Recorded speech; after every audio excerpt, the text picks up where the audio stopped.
gua ngeliat adalah institusi yang dia taruh di EBIT ya mereka nggak turun kan. Nah makanya kita lihat nih sekarang key pointnya tuh di sini sekarang. Dia taruh di 60.000 dia bakalan turun atau enggak nih? Nah sekarang menurut gua nih hari ini nih weekend ini penentuan. Kalau weekend ini misalkan katakanlah di atas 60.000 dan stay satu hari ya dailynya stop di satu hari, kemungkinan besar nih mereka nggak bakalan turun lagi. Tapi kalau ini reject ya di akhir minggu ini ya, weekly juga close reject di bawah ya. Kemungkinan nggak turun lagi, betul. Ya Bye, itu gue agree. But we'll see. Iya kan? Nah, jadi siap-siap kalau lo pendukung Solana ya. Semua lo pendukung Solana, saatnya lo kalau bahasa saham tuh apa? Serok bawah katanya. Tapi ya pendukung Solana seperti yang satu ini ya belilah. Ya intinya kalau lagi koreksi ya belilah gitu. Tapi balik lagi ya, it's not financial advice. Nah, saya. Lo makanya lo taruhnya di Bitget, bro. Di Bitget ya, BGB ya. Aduh, BGB turun gitu. Iya, ya turun. Cuma maksudnya gue turun Solana nggak, ya kan? Oh iyalah. Serok bawah lagi. Harganya juga beda, bro. BGB kan baru $1. Solana kan di berapa sih? Solana sekarang 140. Loh, that's the point. Makanya maksud gue, ya maksudnya lu tetap ngelihat lah orang harga udah $100 juga udah bakal susah untuk beli lagi gitu maksudnya gua. Dia ngapain beli $100 lagi ya kan? Tapi kan lu target lu kemarin berapa? $1.000 kan? Target apa? Target Solana. Gope. Solana? Gope 500. Gope 1.000 tuh gue bilang unlikely, 1.000 gue bilang. Gope itu masih possible gue bilang gitu. Kayaknya sih masih possible. Banyak pemimpin kripto di exchange itu kalau nggak salah ya ketemu sama calon presiden Indonesia ya kan, wakil presiden atau presiden Indonesia kan. Menurut lo dengan kepilihnya calon presiden dan wakil presiden Indonesia yang sekarang itu yang masih muda ya kan, menurut lo dunia kalau lihat dia kan pernah ngomong dia pengen memajukan dunia blockchain kripto gitu kan, ya we'll see lah sesuai nggak sama yang dia waktu itu kampanye kan. Tapi I think karena dia juga dari generasi yang maksudnya generasi yang cukup muda lah ya, maksudnya generasi kita, I think dia juga kayaknya kalau lihat dari gaya bahasanya sih sepertinya dia beneran pengen bullish lah di dunia kripto gitu. Makanya I hope beneran ya. Gue baca di artikel ya. Ini gue baca di artikel dia bahkan katanya semua akan fokus ke blockchain. Jadi kita nggak ngomong kripto ya. Ya I hope beneran dia bakal beneran bikin itu ya. Kalau sampai beneran kan bagus banget gitu. Setuju. Jadi Bitcoin masih menurut lo sekarang buluran itu masih di angka berapa sih kemarin? 100 atau 150.000? 150.000 waktu itu gue bilang kan 150.000. Tapi aduh nggak tahu lah. 150.000. Ya gue sih nggak tahu. Gue bilang kalau 250.000 gue kayaknya ragu gue. Susah sih. Kalau menurut gue dengan sekarang gini, kalau menurut gue tuh agak susahnya Bitcoin ya orang-orang taruh Bitcoin. Tapi kan sekarang orang naruh Bitcoin sebenarnya kan untuk nambahin. Jadi kalau misalkan ada orang jualan kripto ya, kenapa Bitcoin itu nggak bakalan naik 10 kali lipat di buluran? Jadi teorinya yang pertama adalah harga kripto token makin banyak. Terus jadi mau nggak mau kan dominance Bitcoin bakal turun. Itu pasti, ya kan? Setiap hari pasti kripto muncul, dominance turun. Yang kedua, harga udah terlalu mahal. Sedangkan harga terlalu mahal. Sedangkan orang beli Bitcoin tujuannya apa sih? Ya, mengharapkan naik lah. Tujuannya pengen naik jumlah asetnya kan? Iya. Value-nya bakal naik kan? Terus orang yang nyaranin, ngapain lo beli Bitcoin? Beli aja yang lain, harganya murah. Beli aja Doge, ya kan? Beli aja token yang lain. Mau nggak mau kan, orang yang kecuali Bitcoin ada kegunaan, ada useful ya. Kecuali sekarang kalau menurut gue ya, kalau lo mau beli Bitcoin hanya untuk value dan aman duit investor ya lo taruh di Bitcoin. Ya karena lo aman lah intinya, inflation dan kawan-kawan tetap aman. Tapi kalau masyarakat yang misalkan mau naik 10 kali, 5 kali, 4 kali ya pasti kan gini, sekarang kan pasti orang yang masukin ke kripto pasti diajak teman, siapanya ya kan. Makanya mereka bilang taruh Bitcoin. Terus mereka dengerin dari YouTube misalkan katakanlah bisa naik berapa sih 150.000. Dia taruh pertama kali pasti taruh Bitcoin dulu. Terus tapi kan sama di exchange bakal kelihatan dong. Ke-expose token-token yang lain ya kan. Ada token dari Indonesia seperti TKO, ANST ya kan. Ya kan. mereka bakalan mau nggak mau bakalan dia, oh ini harganya masih murah nih, masih 82 misalkan katakanlah. Ya kan? Kenapa gua nggak masukin ke token ini gitu? Ya betul. Ya kan? Memang Nah, kalau asalkan orang, tahu project seperti apa. yang gue bilang kalau Ya kan? modalnya masih kecil tuh rata-rata mereka nggak prefer masuk Ethereum atau Bitcoin karena buat mereka ya mungkin multiplier-nya nggak sebanyak itulah. Kalau koin-koin yang masih kecil, koin-koin yang masih murah, ya betul multiplier-nya most likely akan jauh lebih besar. Betul. Itu gue ngerti. Oke. Sebutin 5 token, 3 sampai 5 token yang lo pegang buat orang misalkan katakanlah buat invest sekarang misalkan katakanlah dia punya 100 juta katakanlah. Punya 100 juta dia tabung buat gaji 10.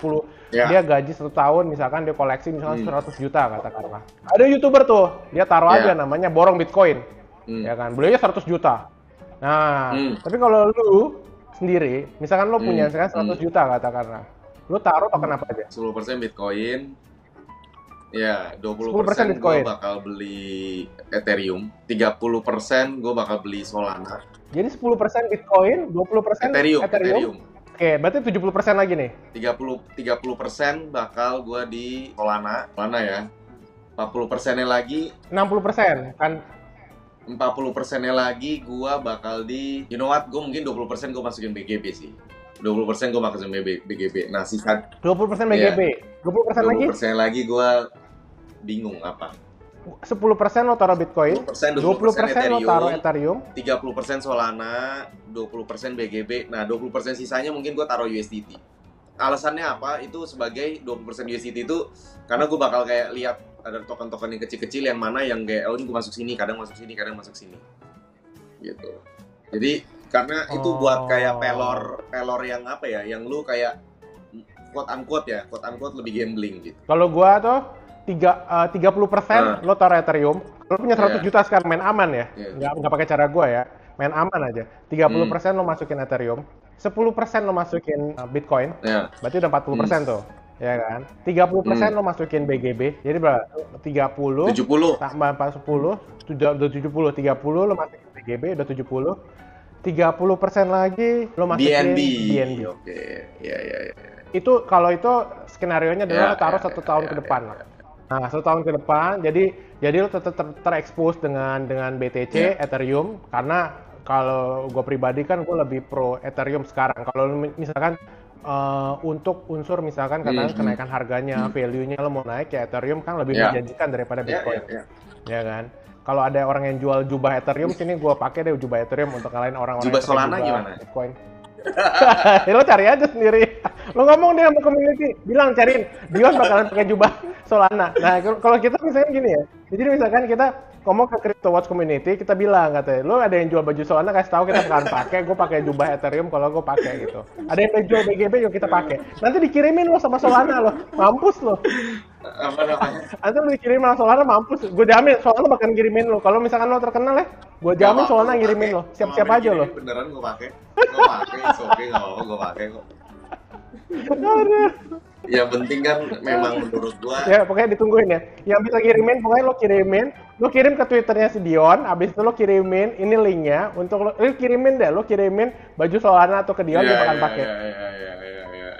Gak apa-apa, gue lagi bullish lah soal Solana ini memang di bull run ini ya.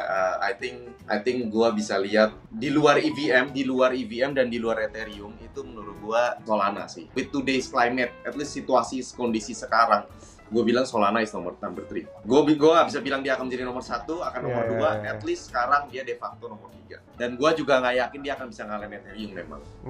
Iya, menurut gue gini, kalau Solana bisa market cap-nya setengahnya aja. Market cap-nya kan sekarang belum market cap, belum setengah Ethereum kan.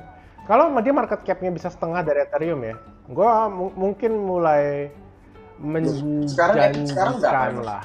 Secara community ya. Sekarang berapa emang? Belum. Solana market cap 62 miliar, 62 billion. Ethereum 360. Ya beda 1/6. Terus kalau ngeliat sekarang meme token yang gue lihat sekarang kan Doge.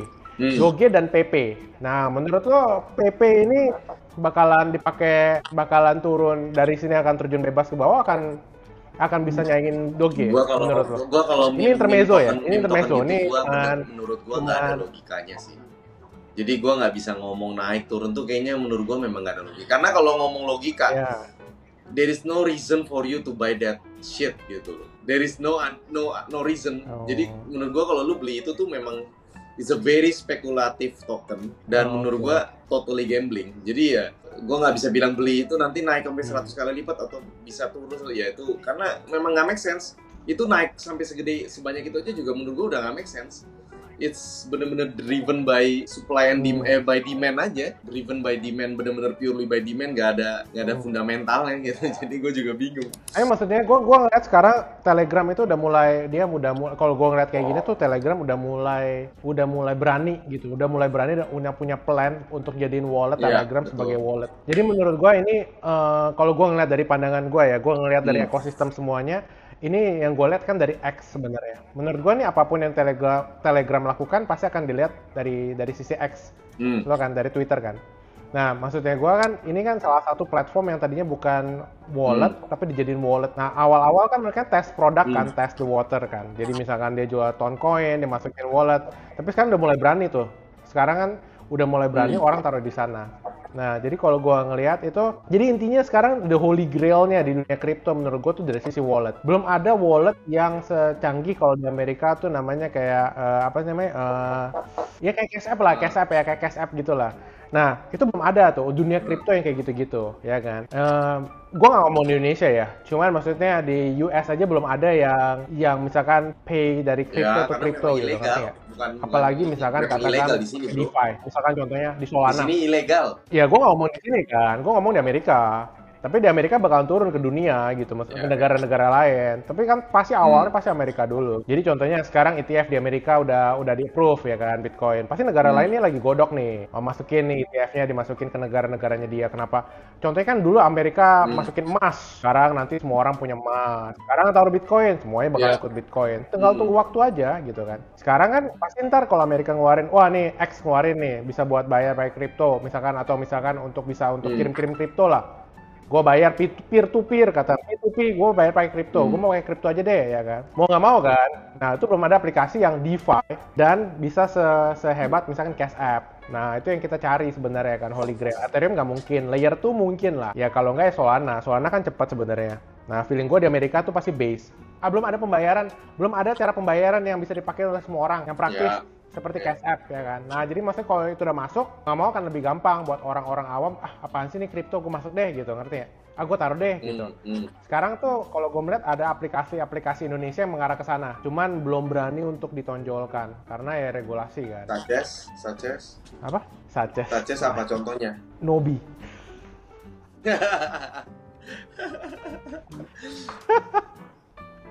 Gue berani ngomong karena gue udah berhadapan langsung dengan orangnya kan. Iya kan. Kalau gue lihat dari sana sih, kita lihat aja nanti kepemimpinan dari presiden dan wakil presiden berikutnya nih bawa arahnya kemana, ya kan. Kita lihat dari menteri keuangannya juga, ya kan. Menteri keuangannya siapa? Kita lihat arahnya akan dibawa kemana. Tapi tetap aja pasti mereka akan lihat stabilitas rupiahnya ya kan. Tapi kalau bentroknya ke stabilitas rupiahnya ya agak susah ya. Kalau menteri keuangannya rada kolot, ya mau nggak mau ya agak susah juga. Jadi kalau sama menteri keuangannya nggak ganti, ya akan sama-sama aja. Oke, ini video perdana ya kan dari gua Albert, dari Dion ya kan, dari Nobi.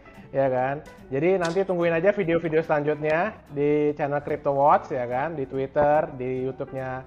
Ini juga salam, siapa tahu Ko Denny sama Ko Chris mau ikut ya kan. Nanti kita buka ya kan, yang mau tanya-tanya ke Ko Denny sekarang di mana ya kan, istrinya gimana ya kan, keluarganya gimana ya, nanti kita undang di episode-episode berikutnya. Oke, thank you. Siap. Yo.